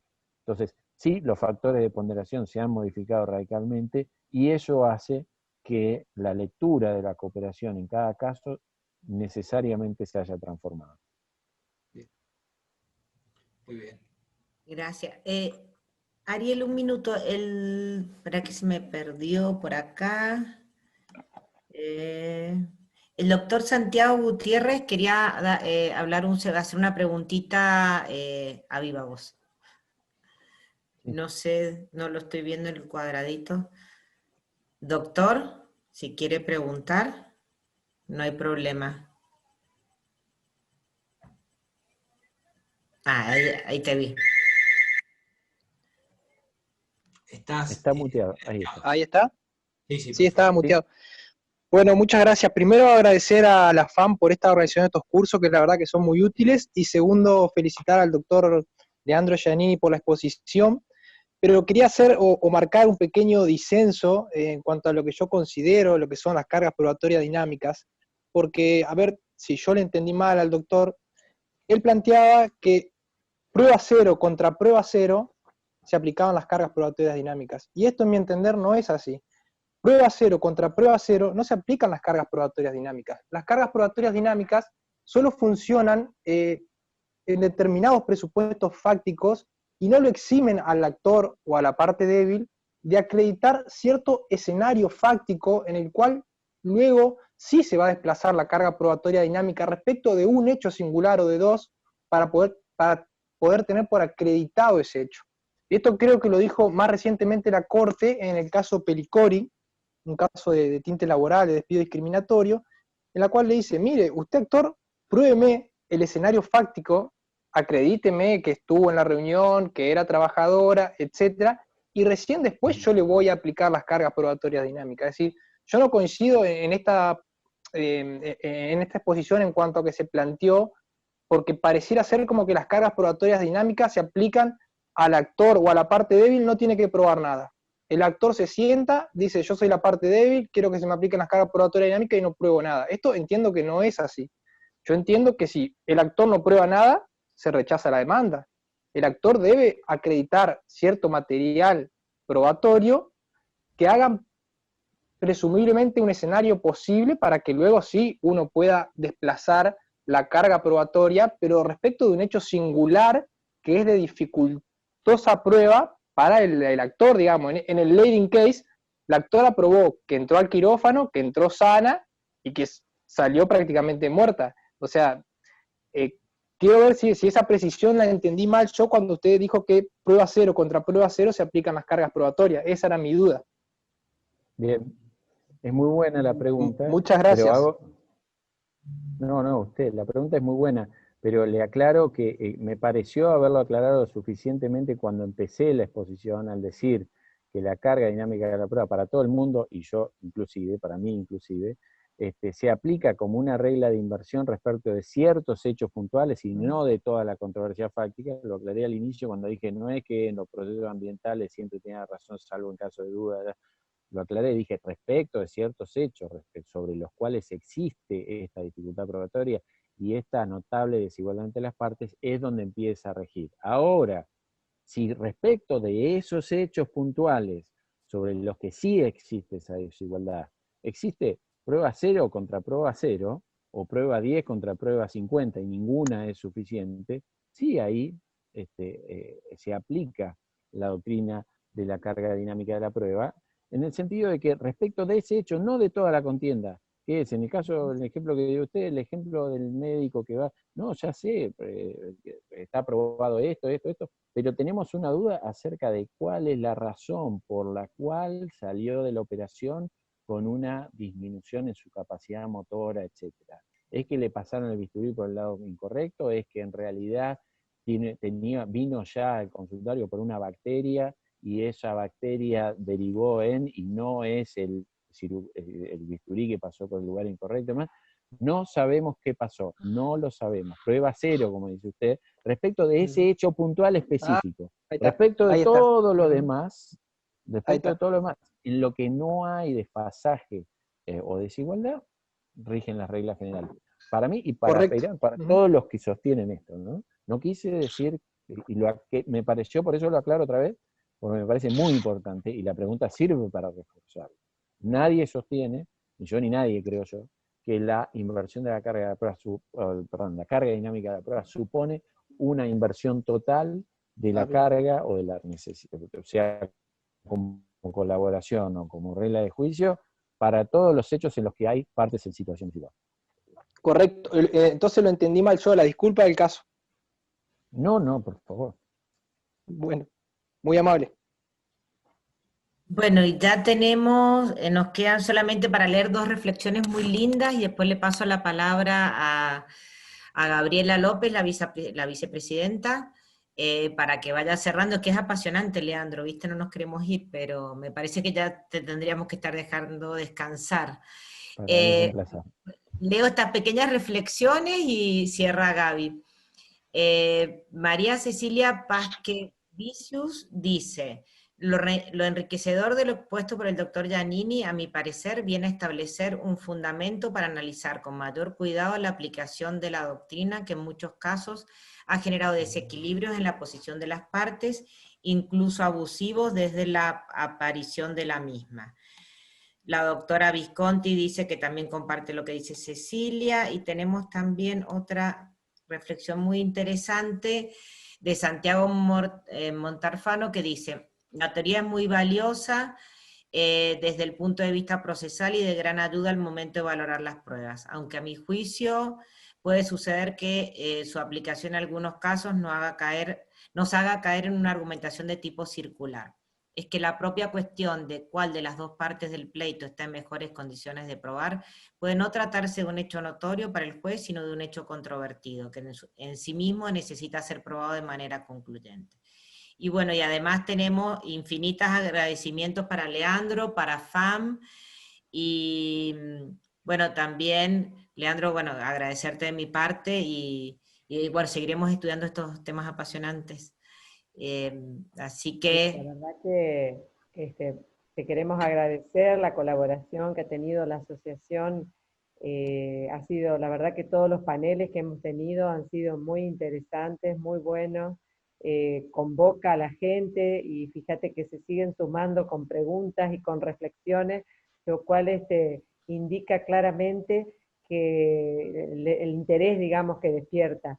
Me pareció muy buena, muy interesante, muchas gracias por tu disposición. Ese análisis dual de la teoría de las cargas probatorias dinámicas, creo que no sé si todos la teníamos tan clara, por lo menos me produjo un interrogante interesante a la hora de analizar esta teoría. Y bueno, y nuevamente agradecer en nombre de FAM la participación y la muy buena disposición que han tenido todos los profesores que han expuesto en este ciclo, y que sin duda, a la luz del tiempo que me parece que nos espera todavía de encierro, vamos a seguir teniendo este tipo de actividades, vamos a tener que ingeniarnos con Silvina y con Ariel para seguir generando en las distintas áreas del derecho, hasta que podamos tener alguna reunión presencial, pero que va a pasar un tiempo todavía mayor, así que desde ya muchas gracias desde la Federación, que integramos todos los colegios y asociaciones de todas las provincias de Entre Ríos del país, de todas las provincias de la Argentina, agradecerte nuevamente tu participación y de toda la asociación que integras. Y Leandro, me están pidiendo que lo traigas a Jordi. Esos son los Jordi es fanáticos mío. mendocinos que tengo, ¿entendés? Tengo un grupito, ya te he dicho, de chicos jóvenes, de abogados y jueces jóvenes que son fanáticos. Va a Así que ser para gracias a esos ellos, fanáticos nos yo hacen pensar. sé que para Jordi va a ser un placer. Jordi, hemos estado en Mendoza con uno de los Jordis, ellos, los dos, Jordi Nieva y Ferrer Bertrán, además de ser los más grandes referentes del razonamiento probatorio hispano, han venido muchas veces a la Argentina y han disfrutado mucho de la hospitalidad en todas las provincias argentinas. Mendoza es conocida, y yo realmente lo tengo que decir, tengo una gran admiración por la provincia de Mendoza y por su cultura cívica, y además por las bellezas que rodean su naturaleza, ¿no? Y la capacidad que tienen de hacer de todo evento un evento ameno, rodeado de belleza, de cultura, etc. Así que es el entorno justo, en el caso de Mendoza, es el entorno justo para atraer esta clase de visitas, ¿no? El chat, hay gente no mendocina como Elina Laos, que también dice que traigas a los dos Jordis. Elina, sí.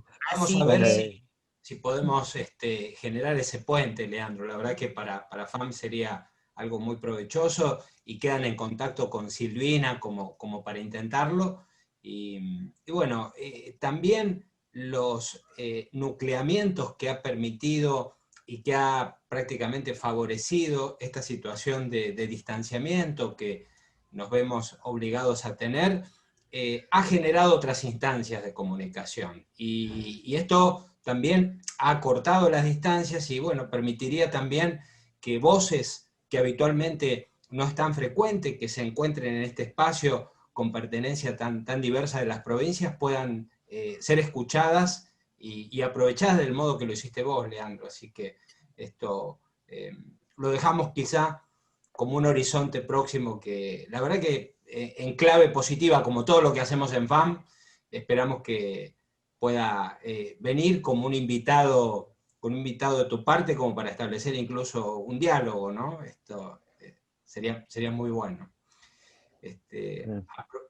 Bueno, para mí va a ser el gusto. Bueno, gracias, aprovecho Leandro. para saludar también a Augusto Ávila, ex presidente de la Asociación de Magistrados de Tucumán, un ya compañero de trayectorias en las cuestiones judiciales y de compartir muchos momentos lindos en la Federación.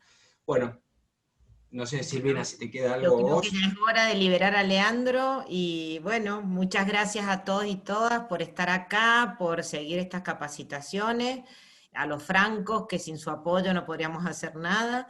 Así que bueno, y especialmente al público, a vos Ariel que nos permitís, a vos Gaby también que nos dan este espacio para poder seguir capacitándonos. Así que bueno, gracias a todos y todas.